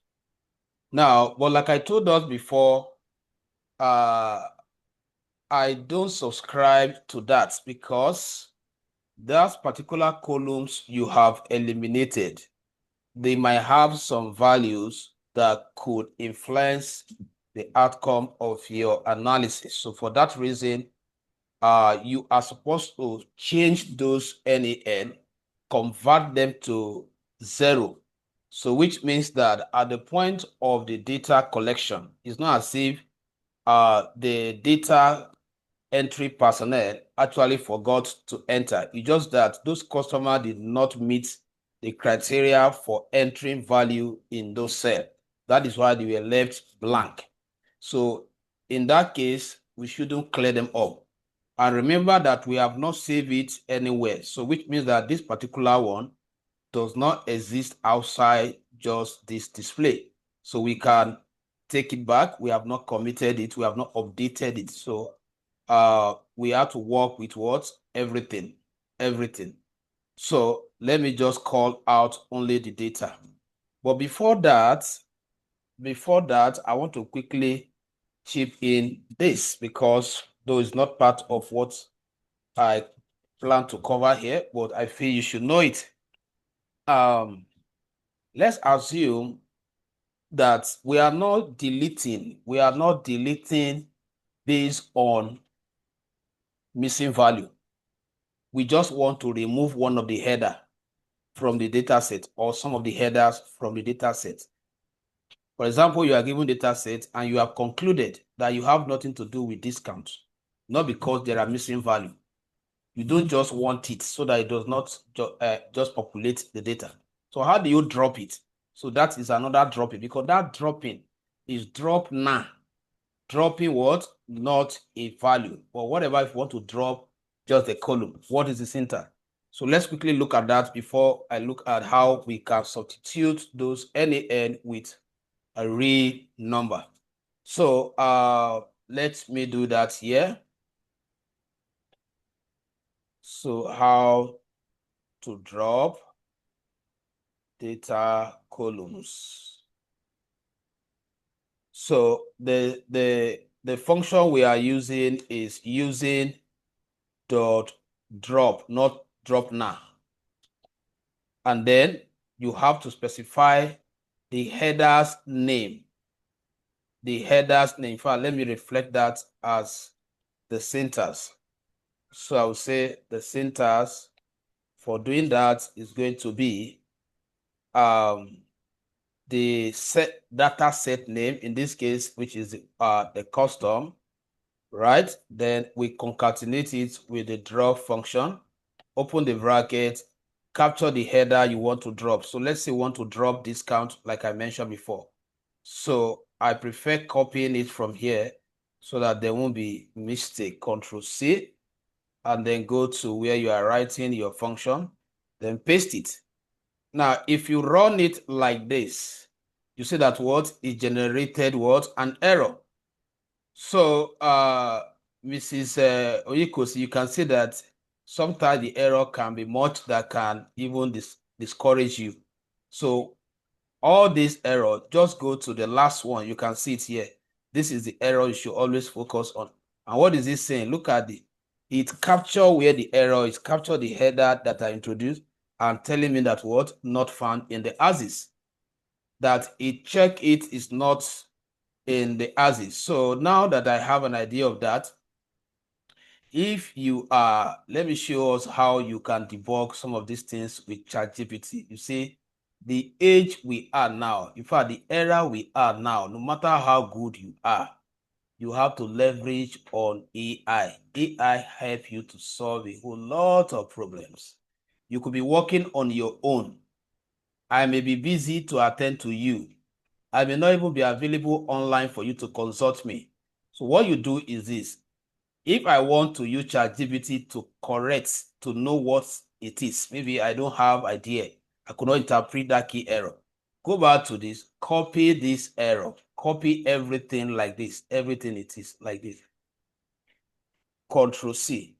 Go back to your ChatGPT, tell ChatGPT, correct this, or just say, what is the problem? Just say, correct correct this. So you can actually capture it, put it in quotes so that it knows what to correct. You paste the whole of that error, then you run it. So just watch out what is going to happen. So I believe it's coming up. It's trying to access it. So perfect. So you can see that error means that the column name does not exist in the data frame. How to fix it? Look at what they did here. That is, you print, and then good. This is the correct syntax. This is the correct syntax. So since it's completing of axis, so let's make the axis visible by typing what? Comma, and then putting this. Now, if I go back to my data work page now, let's correct it here. It means that we have to bring in a comma here. We will say what? Axis equals to 1. So once I run it now, check what happened. Perfect. So the discount header has been removed. Please, can I get a response if that is well understood? Is that clear?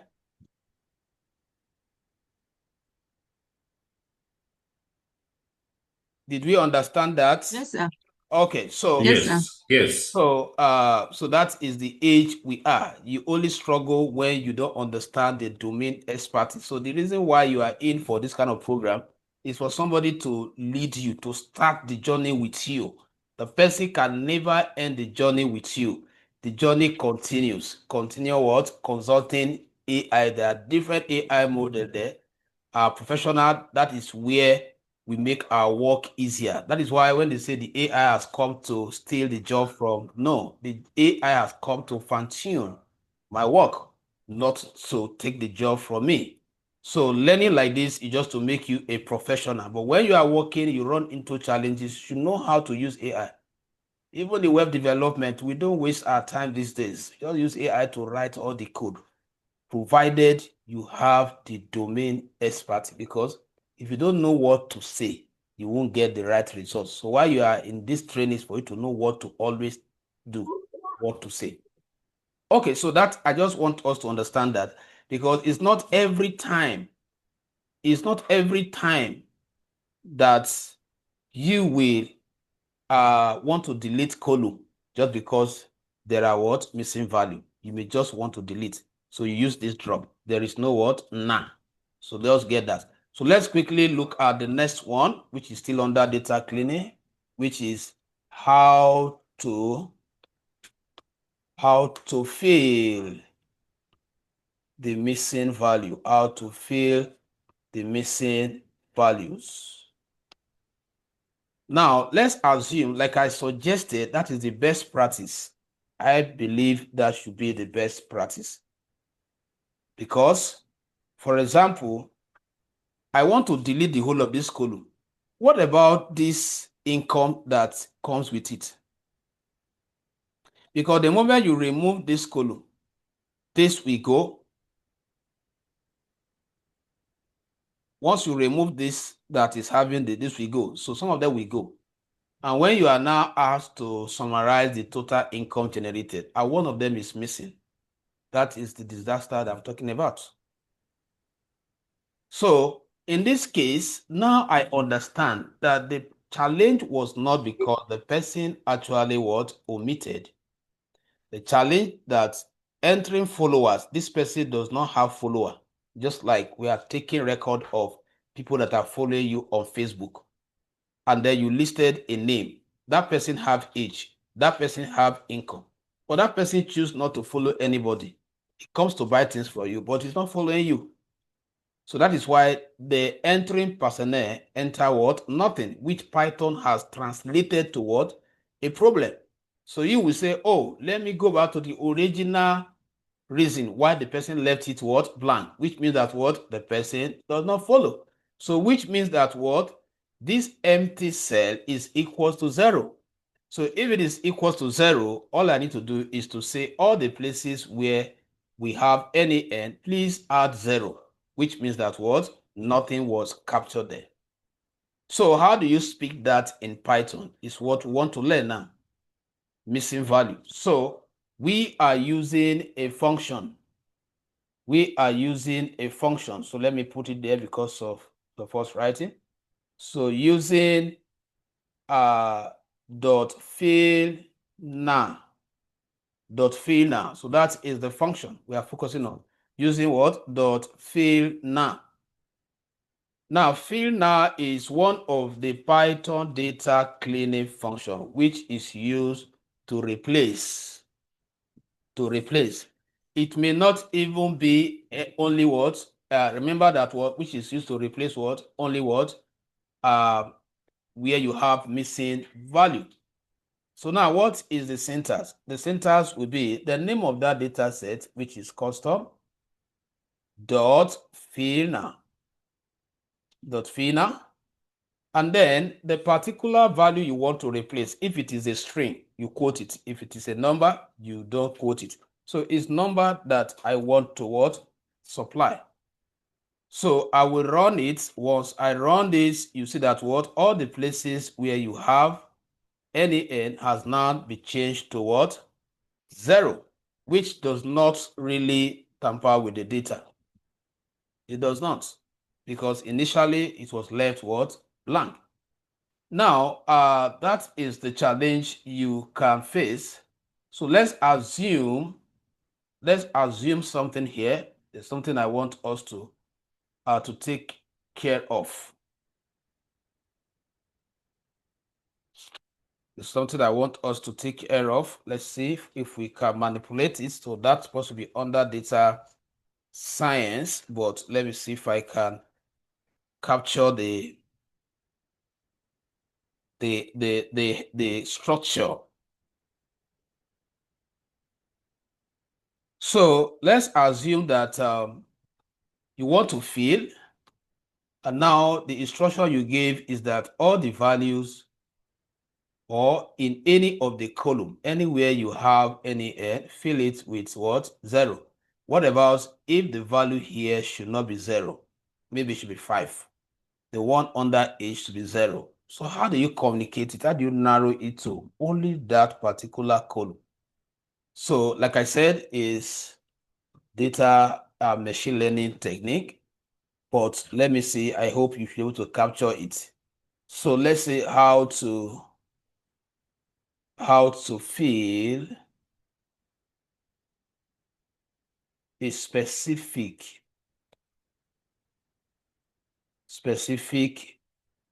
attribute, which is same thing as column.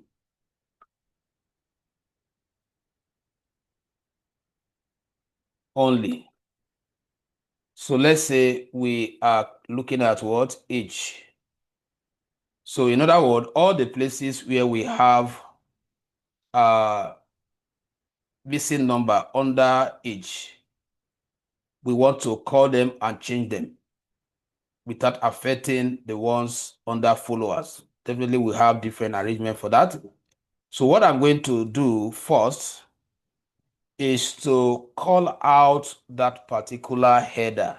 That's the first thing I'm going to do, is to call out that particular header only. So how do I communicate that? So I'll say from custom select, because we are not referring to everything now, select, and then I will capture the age just the way it is, just to show that I am referring to what? Only the age. Select age, and then equate it to whatever I'm going to bring after the assignment operator should work on only age. That is the meaning. That's why you did not just do custom dot. Now you select the data set again after the equal sign. Then you now select that same age the way you captured it, age. So what we are saying is that this is just to acknowledge that within the data set, whatever that is coming should go and substitute itself in age.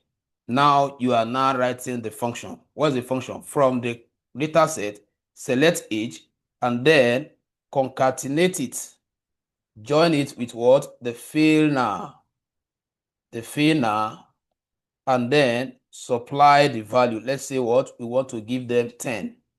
We want to give them 10. So in this case now, you have automatically informed Python that it is not everywhere you see NaN you are to change. Only the NaN under what age, they are the one you have to attend to. And at the same time, you are updating the data. The next time I call the custom is going to what? Display that 10 in the place of NaN. So we will just run it. So accepted. Now for to get the update, to get the update. For to get the update, let's call the original data, which is what? A custom, and see whether only the NaN under age are having 10. So let's say custom. So if I run it, that brings it out. Now let's check. You can see that what? Only the what? Check age. All the places where you have NaN, they are now replaced what? With 10. But when you check this follower, those ones are still there. Any question, please? Can I get a response? Sharp. Respond. We started late. No That's question. why I have added the time. All right. So now, if not for time, I would have said classwork you do for this, under this, but as when you are doing your own, please do it for it. Now, remember that if you want to do for, let's say you want to send a different value to this. In fact, let me do it for this so that I will not show you how you can send what? String. So let's say we are doing we are rounding off same for followers only. Same for followers only. So same for follower only. Remember the syntax. You capture the data set, custom. Then you now select the square bracket, select the followers. So let me go and capture the header to avoid error. Control C. Then paste. Then equate it to the main. That's what? Whatever I'm going to do should only affect this column. That is what you have just communicated. So you start again. You now say, okay, now I want to select the header which I just gave to you, which is the followers, and then I'm concatenating the fill now, and then I am sending that anywhere you have fill now under follower, don't replace with number, replace with what? Empty, so that they will know that, oh, this is empty, for example. So that empty is a string, so you put it in quote. You can say that in the case of number, I just type it. So I will say what? Replace it with what? Empty. So if I run it now, and then it's taken, now let's get the update to get the update. To get the update, now let's record that custom and see whether we have all the updates implemented. Let's check. So you see, you still maintain this one because you have already committed those one. And then here now you have empty. So when somebody gets it, oh, those cells were left empty. Any question? Do we have any question? Okay, so that brings us to the end. Hello. With you, sir. Yeah. Okay. This one is just for explanation's sake, I guess. If you put empty here, will it not amount to the same problem that you are going to face when you are doing analysis? Yes. So you are supposed to put 0 there, or maybe a number. The reason why I showed us, because of the explanation, so that, because when I ran this one, I put number, you did not see me putting code, so that you know that there are times, it can be somebody's name that they forgot here. Maybe they left it blank and they've given you the data. His name. So you can just send the person's name in without affecting all that. That's why I showed us this method. I hope that is clear, sir. And secondly, like my own, I did not put empty, but I just put put this the string and nothing was here. So, but he didn't bring out anything there, but it removed the NAs. Good, which means it's blank. You are correct. Yes. Blank, which is communicating what? Blank. That what you are saying now is that you just call this, you did not put anything here.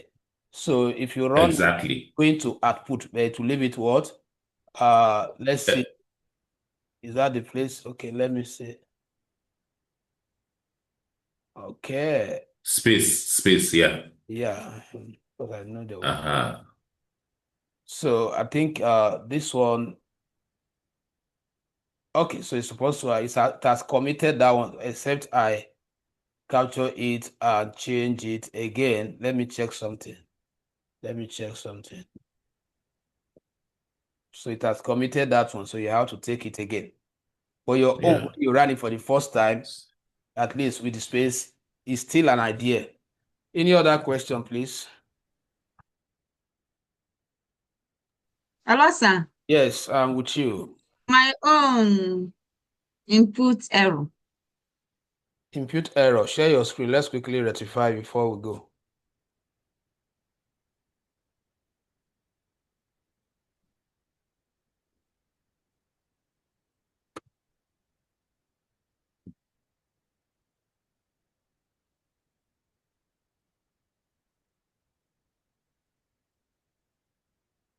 Can you see it? Yes. Where is the error? You made a mistake. The mistake is that before the FINA, you put comma instead of dot. FINA is not defined. Before the FINA, you put Okay. comma instead of good. Oh yeah, run it. Okay. Now you are call the Is it data set again. Call the data set again in the next line. Go to the next line and type custom again. Type custom so that you can see, because you equated it to a variable. You are still typing it in full. I thought I've showed us the logic. Here, run it. Run it. Why are you running everything afresh? Use the no. You shouldn't be doing this all the time now. If the data is much, to be slowing down your work. So, but you have gotten it. You can see it now. You press shift and enter, or you click on that run symbol instead of running. So you use that run all cell again when you are having issue. Maybe one of the output is not given out. So we stop here. I believe I have actually covered 2 days topics in one meeting because it's 3 hours. So you have to practice, because this is just like a crash training. So it's not crash training, but it's equivalent to it, because the speed I'm using is different from if you are having 2 hours and if you are meeting twice in a week. If I'm teaching those people that we are meeting twice in a week, that inspection is a day class. Data cleaning is another class, but we have made them together. So which means that our next class, we are going to start with, let's write it down so that you can remind me. Our next class, we are going to start analysis, but the analysis we are going to start with will fall under filtering analysis. Filtering analysis. So we are going to start with learning how to perform some filtering in our data set, which falls under analysis. Like we want to see only record where name is equals to Taylor, or we want to select column where all of that is what we are going to focus on. Any question? No. All right. So have a blessed, happy new month. Have a blessed month. And you too. All right. So keep recommending us, Mr. Joseph. Thank you very much for your recommendation. And then Mrs. Ikosi has recommended countless people to this platform. So please, I encourage us to continue to recommend this platform to other DigiTech Hub. Please help us to spread the platform. I think almost all of us were in the WhatsApp group. You can send the person's name for me to add the person to the group, or the person can chat me, can give my contact. Thank you very much. You can also follow us via YouTube. All these videos are uploaded there.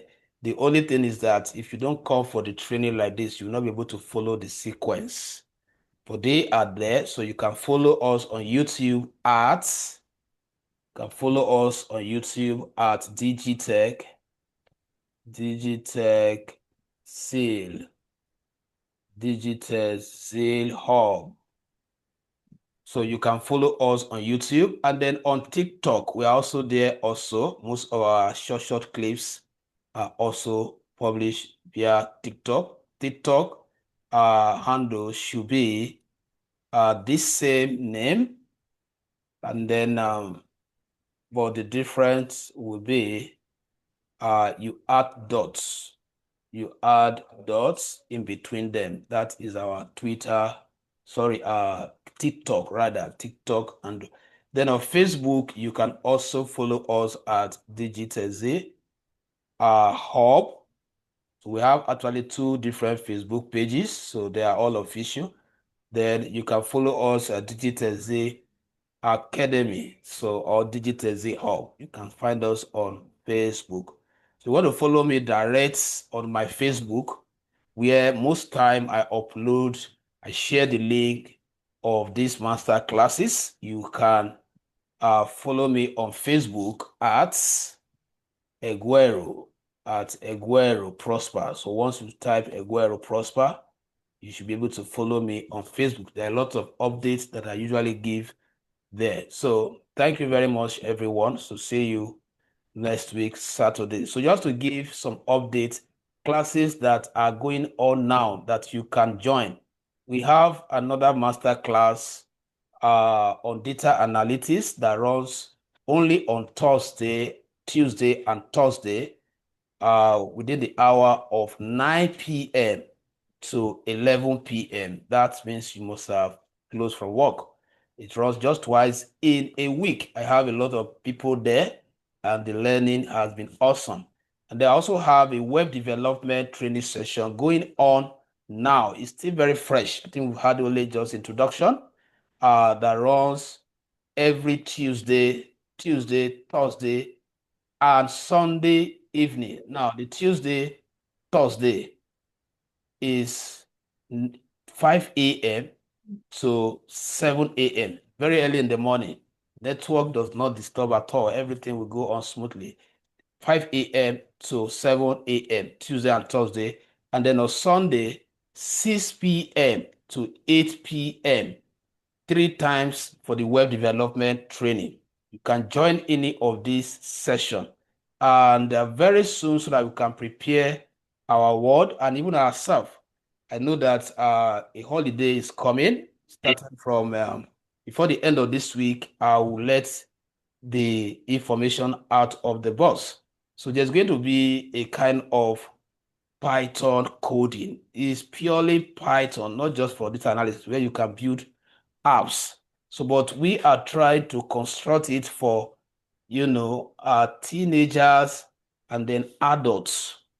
Teenager and adult, but the teenager would like to create a particular age limit, so that, and the qualification for attending that training is going to be, you must have a laptop. Anybody who do not have laptop will not be admitted.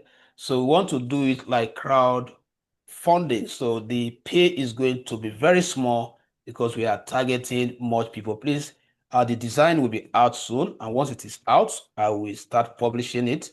And then please help us to, you have your your children, your brother and sister who you feel that they need to know Python. As you can see, Python is becoming the language for all, whether you are in web, whether you are in data analytics. You can see that is what we are using here now.